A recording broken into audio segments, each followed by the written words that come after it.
Okay, Mario, once again, today is Tuesday, September 23rd, 2025, continuing with this project here. In this video, I am going to talk about some of the things that I did to this board here. And my last video, I mentioned that I had received this crystal and I was going to wait for the other ones, but I got a little impatient and I said, you know what, let me just give this a shot. I soldered two thin leads here to this crystal, and I inserted where the micro crystal is supposed to be.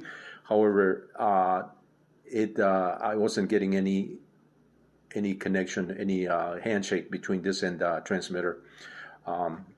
Just could not get it to talk, and so I believe that this is a single conversion. I did order some single conversion crystals, which are coming in on Friday, so I'll just have to wait for those. In the meantime, while doing this, before I tried this crystal here, thinking that this is a dual channel receiver, I ran into some issues with the power delivery, or the power conversion. From the two-cell LiPo. This has to the two-cell LiPo is operates the motors.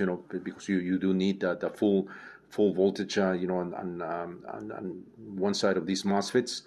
But you also need a converted voltage, to operate, all these IC chips that are here. And typically those operate at 5 volts, sometimes 3.2, 3.1 volts.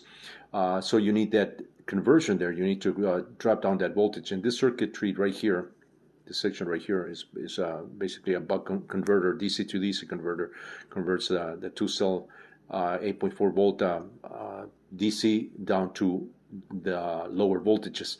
So I was not getting the lower voltages, at these points that I have marked here, with red, that also distribute, those to some of these other IC chips.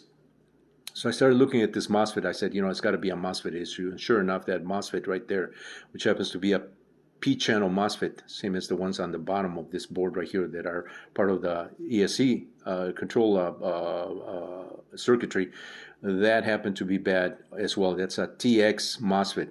TX, you'll remember from my videos, if you have been following this, my earlier videos, the TX are the P-channel MOSFETs. I showed that in some other short videos. So I replaced that, and I finally got this to work.